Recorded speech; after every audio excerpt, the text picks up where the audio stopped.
Next still one. prowling. I tried to rationalize it.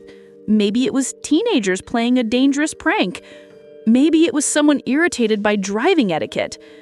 I also considered the possibility of insurance fraud, but the attempt to force us off the road felt more violent than a simple scam. In the end, the local police could not do anything, and my mom and I continued on the trip, slightly paranoid. When we finally returned home, we agreed not to tell Dan about it because he was already controlling and nervous. I suppose his worry is not without reason because if things had gone differently, I might not be here to share this story. Thanks to Emily for sharing this story.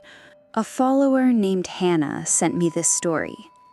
I am a woman who works at a clothing store in a mall. This happened over the summer. I started work at 12 p.m. and I was on a closing shift. The mall was open until 9 o'clock, but our store closed at 8 that day. It was a Saturday, so the mall was very busy. We had a lot of customers, and I was busy for most of the shift. Things started to get interesting at about 4 p.m. I was working at one of the 4 registers, ringing up customers, when a woman I was helping told me that there was a man in the store acting very suspiciously. I thanked her, and when I finished with the sale, I notified another employee. I was not exactly sure what she meant by suspicious, but I knew it could not be good. The description was a white man wearing a green sweatshirt and jeans of average height. From my register, I could not see every area because the many racks and displays blocked my view. I looked around, but did not see him. Not even 5 minutes later, I got another complaint from a different woman who said the man in the green sweatshirt was following her around the store. When I finished helping her, I decided to find him and ask what he thought he was doing. I left the counter and walked through the store. Eventually, I found him in the back corner. He made brief eye contact, then looked away as soon as he saw me approaching. He turned and began moving quickly toward the exit. Then he left. I thought he had gotten the message without me saying anything. He must have known he was doing something wrong and that he would be asked to leave. I was relieved that he was gone and hoped no other customers would be bothered. Things quieted down after 7 p.m., and the final hour of work was calm. There were 3 of us working, and at 8 o'clock, the other 2 went home. I stayed back to finish a few closing tasks. We closed the store by sliding the metal barrier from both sides. My last job was to go around and make sure everything was in order. It usually only took about 10 or 15 minutes to sweep the floors, pick up trash, and tidy items that were out of place. Because it had been such a busy Saturday, things took a little longer than usual. I started in the front and worked my way to the back. When I was almost done, at the very back of the store, I was looking through a rack of clothing. For some reason, I instinctively glanced across to the other back corner of the store. I immediately noticed something wrong. There was a man hiding behind a clothing display inside another rack of clothes. He was peeking out, and I could barely tell he was wearing something green. I realized it must have been the same man from earlier. In that moment, he was not looking directly at me.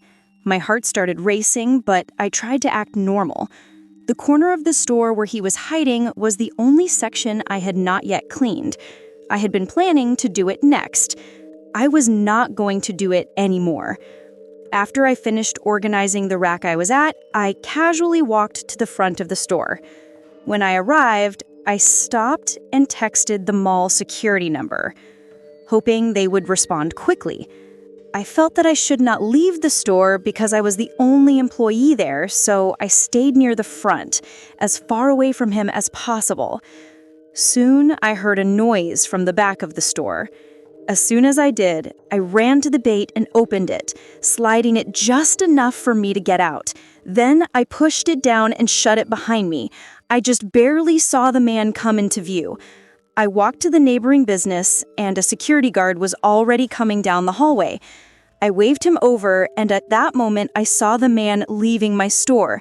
I pointed him out, and the security guard chased him down. He caught the man, and I had to file a report. I was just happy to be safe. Looking back, I am glad I noticed him when I did.